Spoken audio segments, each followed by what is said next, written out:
আসসালামু আলাইকুম এভরিওয়ান। মনের লেখন গল্পের শেষ পার্ট। আর আজকে আমি টেলিগ্রামে রাত 8টার সময় লাইভে আসছি, তো তোমরা চাইলে জয়েন হতে পারো। এই ভিডিওর কমেন্ট বক্সে টেলিগ্রাম চ্যানেলের লিংক পিন করা আছে, তোমরা গিয়ে জয়েন হয়ে যাও।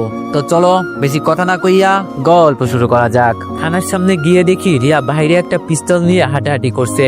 আমাদের দেখে এগিয়ে এসে আম্মুকে বলল, আরে খালামণি, আপনি এখানে কোনো কাজে আসছেন নাকি আবার? আম্মু রিয়ার কথা শুনে বলল, এখানে তো কাজেই আসছি। আর রিয়া শোনো, আমি কি বলি, এত পরিশ্রম করতে হবে না, এখন আমার সাথে বাসায় চলো, তোমাকে নিতে এখানে আসছি। রিয়া বলল, না খালামণি, এখন আমি যেতে পারবো না। আর আমি এখান থেকে একটু দূরে একটা রুম নিয়েছি, মাঝে মাঝে আমার বাসায় যাবেন কিন্তু। রিয়ার কথা শুনে আম্মু বলল, আমি এত কিছু জানি না, তুমি আজ থেকে আমাদের বাসায় কাজ করবে। আগে যেই কাজ করতে ওটাই করবে, তুমি কি করো আর না করো তা আমি দেখে কি করব। এখন আমাদের বাসায় চলো বলছি। রিয়া বলল, প্লিজ খালামণি, আমাকে যেতে বলবেন না, আমি পারবো না। আগের রিয়া আর এখন যেই বর্তমান রিয়া আছে, ওদের মাঝে অনেক পার্থক্য।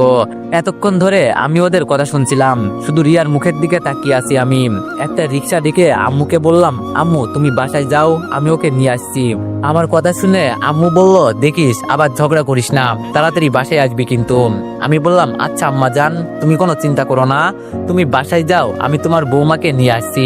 আম্মু আর কিছু বললো না, চুপচাপ রিক্সায় উঠে চলে গেল। আম্মু যাওয়ার পর আমি থানার ভিতরে চলে গেলাম। ওসির কেবিনের সামনে গিয়ে বললাম, স্যার আজকে আমার বউয়ের একটু ছুটি লাগবে, যদি দিতেন তো বেশ ভালো হতো। আমার কথা শুনে ওসি জিজ্ঞেস করলো, তোমার বউ আবার রিয়া নয় তো? আমি বললাম, জি স্যার, ও আমার বউ, আমরা বিয়ে করেছি 1 মাসের মতো হলো। আসলে লুকিয়ে বিয়ে করেছি তো, এজন্য কাউকে বলা হয় নাই। আমার কথা শুনে ওসি রিয়াকে ডেকে বলল, যাও, আজকে আমি তোমাকে ছুটি দিলাম। তোমার যে বিয়ে হয়েছে, কই আমাদের তো কিছুই বললে না। মানলাম পছন্দ করে বিয়ে করছো, কিন্তু আমাদের তো জানাতে পারতে নাকি। তবে ওই রাসেল যে বলল। আমি বললাম, স্যার রাসেল ওর বড় ভাইয়ের মতো ছিল। রিয়া এখন চলো। রিয়ার হাত ধরে ওসির কেবিন থেকে ওকে বের করলাম। রিয়া আমার হাত ছাড়িয়ে বলল, আপনি যান, আমি যাব না। বলছি না। আমি বললাম, যাব না বললে কি হবে ম্যাডাম, যেতে তো হবেই। আর এত ইগো দেখাবেন না আমাকে, যদি বেশি করেন তো এখান থেকে কোলে করে তুলে নিয়ে চলে যাব। রিয়া বলল, আমি যাব না বলছি তো, তুমি যাও। আমি একটা চেয়ার টেনে বসে বললাম, সকাল থেকে টেনশনের কারণে এখনো কিছু খাই নাই, তোমাকে নিতে চলে আসছি। তুমি কি চাও আমি না খেয়ে মারা যাই? আমার কথা শুনে রিয়া ভিতরে চলে গেল। যাক, তাহলে জায়গা মতো ওষুধ কাজে লেগেছে। কিছুক্ষণ পর রিয়া শাড়ি পরে ভিতর থেকে বের হয়ে বলল, চলেন এখন। আমি গাড়ির সামনে গিয়ে দরজা খুলে দিলাম আর বললাম, এখন ওঠেন। রিয়া বলল, না, আমি পেছনে বসবো, আপনার সাথে আমি বসবো না। আমি রিয়ার হাত ধরে সামনে বসিয়ে বললাম, চুপচাপ বসে থাক, নইলে কিন্তু খুব খারাপ হবে, এই বলে দিলাম। আমি রিয়ার পাশে বসে ড্রাইভ করতে লাগলাম। রিয়াকে নিয়ে আমি একটা নিরিবিলি জায়গায় চলে আসলাম। আমি গাড়ি থেকে নেমে ওকে বললাম নিচে নামতে। রিয়া নিচে নেমে বলল, আমাকে এখানে নিয়ে আসলেন কেন? আপনি না এখন বাসায় যাবেন? আমি বললাম, আমি আমার বউকে যেখানে খুশি সেখানে নিয়ে যাব, তাতে তোমার কি? হ্যাঁ। রিয়া বলল, এই আমাকে বউ বলবেন না কিন্তু। আমি রিয়ার হাত ধরে বললাম, ভালোবাসি দেখেই তো তোমাকে আমি বউ বলছি, আমাকে বিয়ে করবে না রিয়া? রিয়া বলল, না, আপনাকে আমি বিয়ে করব না, আপনাকে বিয়ে করার মতো আমার কাছে সময় নেই। আমি বললাম, এখন আমাকে বিয়ে করবেন কেন? আমাকে তো এখন দরকার নেই, এখন ভালো চাকরি করেন, প্রতিষ্ঠিত হয়েছেন, আমার মতো কত ছেলে এখন তোমাকে বিয়ে করার জন্য আসবে। রিয়া বলল, দেখেন, উল্টাপাল্টা কথা কিন্তু বলবেন না।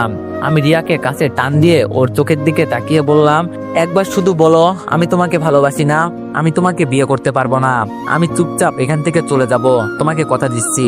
রিয়া চোখ বন্ধ করে বলল, আপনি মাঝে মাঝে এমন কিছু বলেন না, আমাকে একেবারে নার্ভাস করে দেন, প্লিজ এখন আপনি বাসায় চলেন না, আমার একটুও ভালো লাগছে না। আমি বললাম, রিয়া আমি জানি ওই রাসেল তোমার সাথে কি কি করেছে, আর তোমার প্রতিটা অভিশাপ আমার উপর পড়েছে। দেখো আমার হাতগুলো রিক্সা চালিয়ে কি অবস্থা হয়েছে, আমার বাবার কি কম টাকা পয়সা ছিল, তাও আমার ঠিকানা হয়েছে রাস্তায়। এরপরেও আমি কাউকে কিছু বলি না, সহ্য করে নিয়েছি। আমি মনে মনে চিন্তা করতাম কি জানো, আমার রিয়াও তো ঠিক এমন গরিব ঘরে জীবন কাটাই, রিয়া পারলে আমি পারবো না কেন?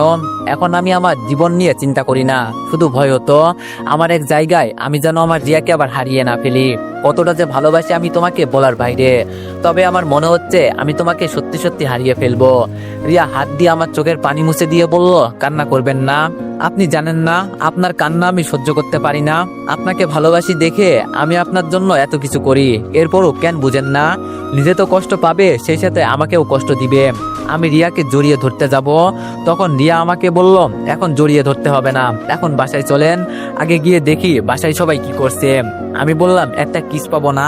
রিয়া বলল চুপচাপ গাড়িতে ওঠেন বলছি, নইলে মাথা ফাটাবো। রিয়ার কথা মতো আমি গাড়িতে উঠে গেলাম। রিয়াকে নিয়ে বাসায় যাওয়ার পর সবাই বেশ খুশি হয়েছে, আর বিশেষ করে আমার মেয়ে মাহি খুব বেশি খুশি হয়েছে। খাবার শেষে সবাই মিলে সবাই বসে আড্ডা দিচ্ছি, তখন আমার আম্মু রিয়াকে বলল তাহলে আমরা তোমাদের দুইজনের বিয়ে ঠিক করে ফেলি, কি বলো রিয়া তুমি? আম্মুর কথা শুনে রিয়া বলল আমি এখন বিয়ে করতে প্রস্তুত নই, আমার আরো সময় লাগবে। আমি দাঁড়িয়ে বললাম আম্মু তোমরা একটু বসো, আমরা রুম থেকে আসছি। ও বিয়ে করবে না মানে? ওর বাপ দাদা 14 গোষ্ঠী সহ বিয়ে করবে। এই কথা বলে রিয়াকে টেনে আমি রুমে নিয়ে গেলাম। ওইদিকে সবাই আমাদের কাহিনী দেখে হাসতে লাগলো। রুমের দরজা লাগিয়ে রিয়াকে বললাম তা ম্যাডাম কি যেন বলছিলেন, আমাকে বিয়ে করবেন না, আবার বলেন তো? রিয়া বলল না মানে আমি রিয়ার দিকে এগোতে লাগলাম আর রিয়া পিছোতে লাগলো। এক সময় ও গিয়ে দেয়ালের সাথে লেগে গেল, এখন আর পিছোতে পারছে না। রিয়া আমার দিকে তাকিয়ে বলল এই আপনি কি করতে চাইছেন বলেন তো, প্লিজ এইরকম করবেন না, আমার ভয় করে। আমি রিয়ার কাছে গিয়ে ওর ঠোঁটগুলো আঁকড়ে ধরলাম। রিয়া কিছু করতে পারছে না দেখে এক সময় ও আমার মাথা ধরে রেসপন্স দিতে লাগলো। কিছুক্ষণ পর ওকে ছেড়ে দিতেই রিয়া আমাকে জড়িয়ে ধরে বলল ওগো মোর প্রিয় মানুষ, আমি তোমাকে অনেক অনেক ভালোবাসি, বিয়ে করবেন আমাকে? আমি টান দিয়ে রিয়াকে কোলে নিয়ে ওর গালে চুমু দিতে দিতে বললাম পাগলি মেয়ে, আমি তো আরো অনেক আগেই তোমাকে বিয়ে করতে চেয়েছিলাম কিন্তু পারি নাই, তবে এখন জোর করে হলেও তোমাকে বিয়ে করব, অনেক অনেক ভালোবাসি তোমাকে। রিয়া বলল উম্মা আমার পাগল জামাই, এখন বাইরে চলেন, সবাই অপেক্ষা করছে আমাদের জন্য, আর আমাকে নিচে নামান বলছি। আমি বললাম নিচে তো নামাবো না, এভাবে সারা জীবন তোমাকে আগলে রাখবো। রিয়াকে কোলে নিয়ে রুম থেকে বের হলাম। রিয়া আমার বুকে মুখ লুকিয়ে আস্তে করে বলল ইস সবার সামনে আমাকে কি লজ্জায় ফেললেন। আমাদের দেখে আম্মু বলল বুঝছি, আপনাদের আর আমাদের বুঝতে হবে না, তাহলে সামনের শুক্রবার আমাদের বাসায় বিয়ে, কি বলিস তোরা? আম্মুর কথা শুনে রিয়া বলল আমি কিছু জানি না, যা জানার আপনার ছেলেই জানে। রিয়ার কথা শুনে সবাই হাসতে লাগলো, তবে ইতির মন খারাপ দেখে আমার একটু কেমন লাগলো।